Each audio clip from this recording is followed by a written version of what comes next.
Bueno, continuando con el módulo 4 y ya en el último tema denominado descolonización y despatriarcalización, vamos a revisar un concepto de colonialismo de Arturo Escobar, que refleja más o menos el gráfico que tenemos al lado.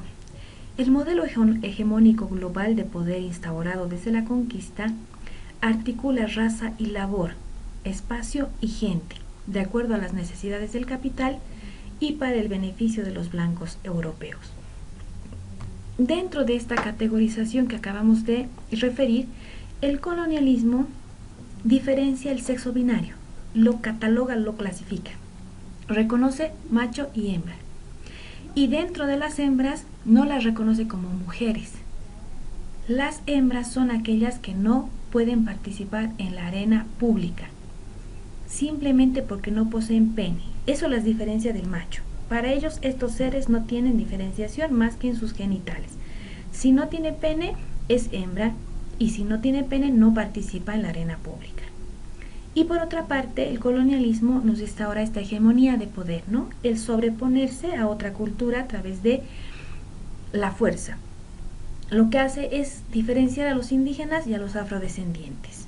O sea, dentro de estas categorías, las hembras indígenas tenían una calificación, lo que acabamos de ver, son aquellas que no poseen pene, por lo tanto no pueden participar en lo público. Pero las afrodescendientes, que serían las mujeres no blancas, eran consideradas animales, marcadas sexualmente como hembras al no tener pene, pero sin las características de la feminidad. ¿Qué tenemos que entender aquí? Este sistema colonial que se instaura en nuestro país, que nos impone costumbres ajenas, que usa a las personas que vivían en este lugar del planeta como fuerza de trabajo, las clasifica y las diferencia entre machos y hembras. Dentro de los indígenas, ¿quiénes eran los machos? Los que tenían pene. Los que no lo tenían se las consideraba hembras y no participaban en la vida pública. Pero si dentro de las hembras habían mujeres no blancas, estas no eran consideradas como hembras, eran consideradas animales, que estaban marcadas como mujeres biológicamente, pero no tenían características de feminidad.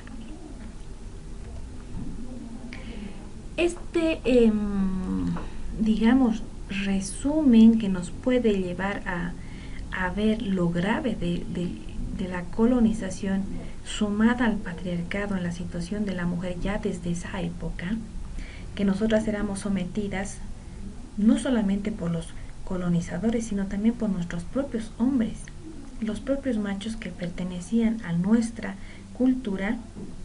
Como nos habían diferenciado y nos habían puesto por debajo de ellos, nuestra situación era todavía peor, era doblemente vulneración, al ser mujer, al ser indígena y al ser negra.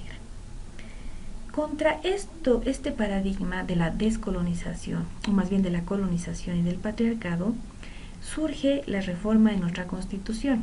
Como ustedes saben, la Constitución del año 2009 nos marca un nuevo objetivo de Estado, el vivir bien. El vivir bien quiere decir vivir bien en comunidad, en armonía con nuestros semejantes, con la naturaleza, con el cosmos, la madre tierra. Y a través de estos cambios normativos se procura, a través de las normas, de las políticas públicas, lograr descolonizar todo lo que acabamos de ver respecto a las diferencias de clases y de sexo, de construirlo, despatriarcalizar a nuestro Estado. Y aquí hay una discusión si la descolonización viene primero o más bien la despatriarcalización, o vienen juntas, vienen de la mano. Cualquiera fuera el caso, necesitamos descolonizar nuestro Estado y despatriarcalizarlo. Y para hacerlo, el encargado es el propio Estado, a través de la promulgación de sus normas. La primera, el primer cambio normativo, la Constitución Política del Estado, de la cual nacen las demás normas. Y diseños institucionales y políticas públicas. Para hacer esto, el Estado debe priorizar la planificación e implementación de políticas con enfoque de derechos humanos y tomar en cuenta estos tres elementos. Recuerden, rendición pública de cuentas y transparencia. ¿Por qué? Porque el Estado va a ejecutar dineros públicos, dineros que le pertenecen a todas y todos, por lo tanto tenemos que tener transparencia respecto al uso de estos recursos. Igualdad y no discriminación, participación y o inclusión. ¿Qué significa? Que todas las personas puedan participar, que no haya unas que se beneficien sobre otras. Aplicar este enfoque requiere poner en el centro a la persona y a su dignidad humana, tener como marco de referencia estándares internacionales de derechos humanos, muchos de los cuales a través de tratados y convenios nosotros hemos ratificado como Estado. Desarrollar capacidades de titulares de obligaciones y titulares de derechos, que quiere decir quiénes van a ser los beneficiarios de estas normativas y políticas públicas y quiénes están obligados a ejecutarlas de forma óptima. Aplicar estos principios que acabamos de revisar: igualdad y no discriminación, participación e inclusión y rendición de cuentas y transparencia, y articular a los diferentes sectores con obligaciones y competencias. ¿Qué quiere decir? Haber construido esta política pública y delegar obligaciones y competencias a cada uno de los niveles. Sabemos que lo puede hacer el nivel central, el nivel departamental, el nivel municipal. Ahora, quiero que entiendan los cuadros que a continuación vamos a revisar. En el año 2011, las recomendaciones sobre derechos humanos de las mujeres que nuestro Estado ha recibido se referían a estos puntos. Los Estados parte, a través de las comisiones de cada convención, han prestado atención a falencias que tenía el Estado boliviano respecto a la garantía de los derechos humanos de las mujeres. Había falencia en la legislación con igualdad de género, en la discriminación, en los mecanismos nacionales y políticas públicas, en la interculturalidad, la lucha contra la pobreza, la educación, trabajo y seguridad social, tierra, vivienda y servicios básicos, en medidas relativas a mujeres afrobolivianas, en derechos sexuales y derechos reproductivos, acceso a la justicia, identidad, violencia, participación política, trata y tráfico, condiciones carcelarias y sistemas de recopilación de datos.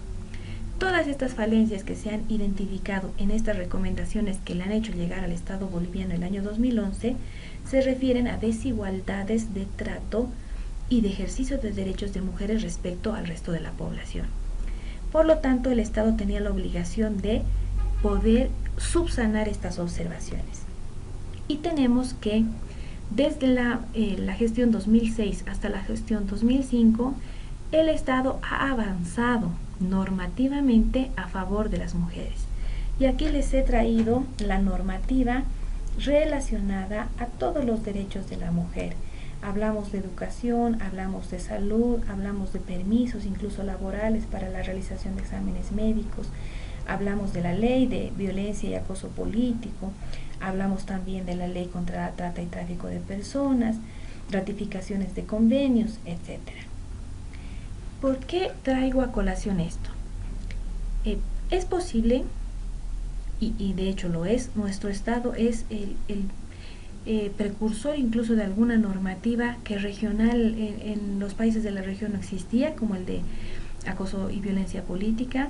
Tenemos innovadoras normativas, medidas legislativas que pretenden paliar esta desigualdad y esta vulneración de los derechos en el ejercicio de los derechos de las mujeres. Respecto a las recomendaciones que acabamos de ver, tenemos estas normativas. Muchas de ellas han debido subsanar las recomendaciones.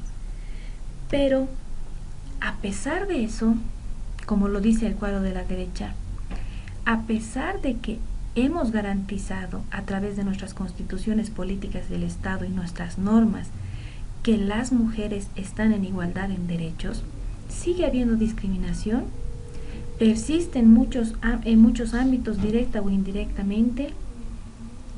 ¿Qué quiere decir? La igualdad de género ante la ley no implica necesariamente que las mujeres tengan las mismas oportunidades en la práctica. Que la ley por sí sola no remedia las vulneraciones y las desigualdades que existen. Un claro ejemplo es la promulgación de la Ley 348, que ya tiene más 6 años de vigencia, que sanciona con la pena máxima el delito de feminicidio. Desde la promulgación de esa ley, ¿cuántos feminicidios han ocurrido hasta la fecha? Es claro, la sola ley no va a surtir efectos, sino es con la participación, con el compromiso, con el empoderamiento, con la sensibilización de todas y todos nosotros. Porque a pesar de que la norma establezca que el proceso de violencia tiene un tratamiento especial, tiene plazos más cortos, tiene una producción de la prueba más laxa, tiene la posibilidad de una interactuación entre varias instituciones del Estado, no tenemos resultados. Muchas de las denuncias están en curso o se han pasado ya los plazos. No tenemos sentencias que den ejemplo para que otros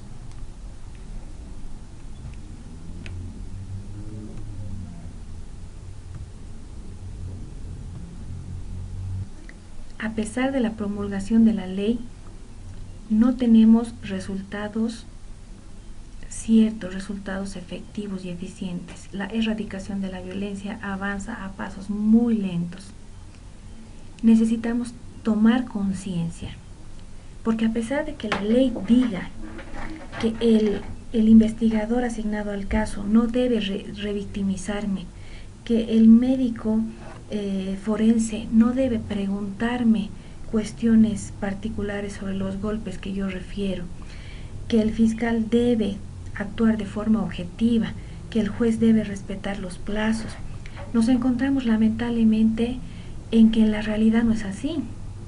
Nos topamos con un fiscal, con un juez, con un policía corrupto, o con un fiscal, con un policía, con un juez machista, que en lugar de prestarnos ayuda, colaboración y darnos información, que es parte de su función y está en la ley y debe ser de cumplimiento obligatorio, a pesar de que corre riesgo de perder su trabajo, de ser denunciado, a pesar de eso, él actúa con machismo, con prepotencia, él nos pregunta, nos justifica, él nos culpabiliza de los hechos de violencia que padecemos.